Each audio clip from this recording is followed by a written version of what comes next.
Hi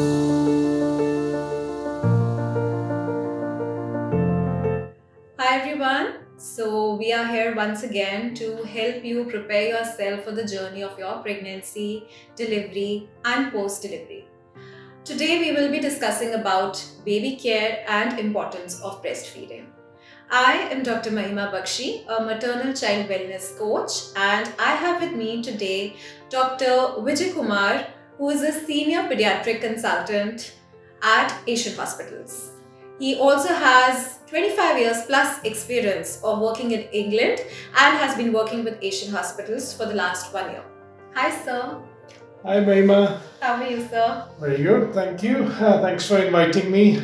And yeah, it's you're doing a great job in terms of the antenatal counseling and helping parents come to terms in terms of looking after the children. So yeah, good to have you in our team. Thank you so much, sir. It's a pleasure. And we today are going to discuss about baby care because a lot of times mothers have a lot of questions in their mind, and then too many suggestions coming from family members. They get confused or they keep going to Google to check what is right, what is not right. So we want that they should get the right information through us. So, sir, let's start with talking about the initial period of the umbilical cord care. So, any tips on how parents can take care of the umbilical cord or any precautions that needs to be followed? Yeah, it's an important topic to discuss because baby, when they are in the womb, they're getting all their nourishment and nutrition through the umbilical cord. But when babies are born, all that connection is cut, and it's important to look after the leftover umbilical cord properly. So the main advice is not to do too many things to look after it. आप उसमें important है कि उसको dry रखें, उसको usually 5 से 7 दिन में वो ड्राई होके धीरे धीरे खुद गिरता है, उसको करने दें. उसमें बहुत दवा लगाने की ज़रूरत नहीं है. In fact there is no need to apply any ointment, any blue paint और एनी पाउडर. और अगर हम ड्राई रखेंगे तो धीरे धीरे वो टूट के खुद गिर जाता है. And when you are giving bath, try not to wet it too much. थोड़ा बहुत अगर पानी लगता है तो उससे कोई फर्क नहीं है. So let's not try to do too much. If we let it just fall off on its own when it is dry, that is the best way to manage it. Perfect.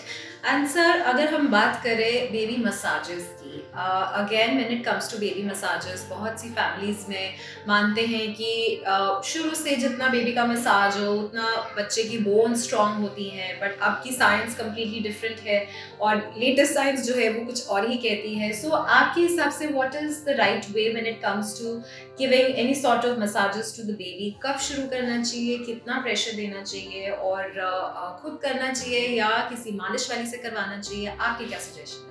तो देखिए, baby massage is also very important topic, लेकिन इसमें हम थोड़ा समय लगाना है. Massage जो हम लोग मालिश जिसको बोलते हैं वो शुरू में नहीं करना है. जब बच्चा पैदा होता है उसका स्किन बहुत फ्रेजाइल होता है, बहुत कमज़ोर होता है, और हम ऑयलिंग कर सकते हैं after the child is at home for few days. आप उसको स्पंज बाथ दे सकते हैं, उसका ऑयलिंग कर सकते हैं. Soft, usually we should try जो कोकोनट ऑयल होता है, that is probably the best as it is mild. Strong oils का इस्तेमाल नहीं करना है. तो आप 2 हफ्ते के बाद थोड़ा सॉफ्ट मसाज कर सकते हैं. प्रॉपर तरीके से मसाज हम लोग इसलिए नहीं बोलते हैं कि बच्चों की हड्डियाँ बहुत सॉफ्ट होती हैं, उनका मसल सॉफ्ट होता है, उनका स्किन सॉफ्ट होता है, और कभी कभी जब ज़्यादा जोर लगा के अगर कोई मालिश कर देता है तो you can get hip elbow dislocation हो सकता है. तो थोड़ा बच्चे को स्ट्रॉन्ग होने देते हैं.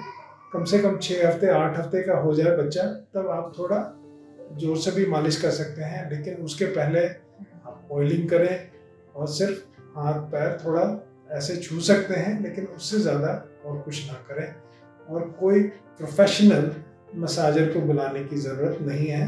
हम ये काम खुद कर सकते हैं घर पे। एब्सोल्युटली। सो स्पेशली अगर मदर्स खुद से थोड़ा सा सॉफ्ट मसाजेस बेबी के लिए करेंगी तो मदर्स को खुद की बॉडी में भी बहुत ऑक्सीटोसिन बनता है, जिससे उनको पोस्टपार्टम डिप्रेशन के लिए भी काफ़ी हेल्प हो सकती है। तो ज़रूरी है कि मदर्स कोशिश करें कि वो खुद से ही बेबी के साथ सारी एक्टिविटीज़ करें, बजाय कि किसी और से करवाने के। और मसाजेस अगर करनी है तो बहुत ही सॉफ्ट हैंड और सॉफ्ट प्रेशर के साथ, just like applying some oil on the baby's body, बहुत डीप या हेवी प्रेशर मसाजेस आप ना करें।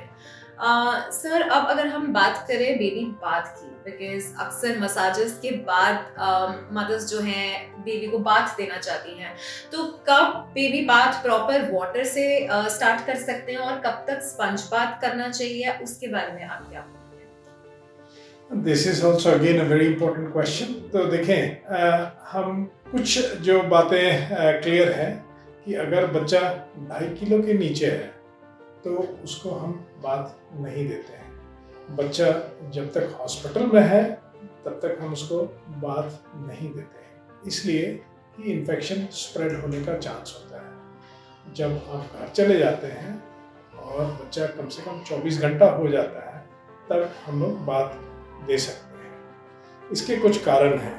एक तो बच्चा जब बेसिकली पैदा होता है तो ज़रूरी है कि स्किन टू स्किन कांटेक्ट हो, और इसमें अगर बात दे दें आप तो बच्चे का कभी कभी टेम्परेचर भी कम हो सकता है, उसको हाइपोथर्मिया हो सकता है।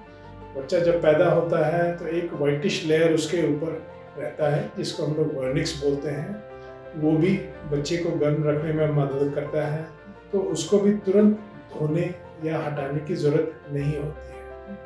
तो usually we should try not to give bath for the first 24 hours. इसके बाद जब आप घर ले जाते हैं तो आप सॉफ्ट स्पंज से उनको आप स्पंजिंग कर सकते हैं, गुनगुने पानी से, लुकवार्म वाटर। और पहले 5 से 7 दिन में हम पूरा बाथ देने की कोशिश ना करें। जब अम्बिलिकल कॉर्ड फॉल ऑफ कर जाता है तब हम उनको बाथ दे सकते हैं, वो भी गुनगुने पानी से, लेकिन ऐसा नहीं है कि बहुत पानी ना लगाएं, है ना। तो try not to give bath during the first 24 hours and give sponging after the first 24 hours. Wait for the umbilical cord to fall off before giving proper bath, क्योंकि अगर umbilical cord अगर भीग जाता है तो उसको थोड़ा सूखने में, जब सूखा नहीं रहता तो जल्दी नहीं टूटता है। So let's follow these things. Right. So that's some great information for all the new parents or would-be parents to understand what is right, what is wrong, what are myths, and what is scientifically proven good things for your baby.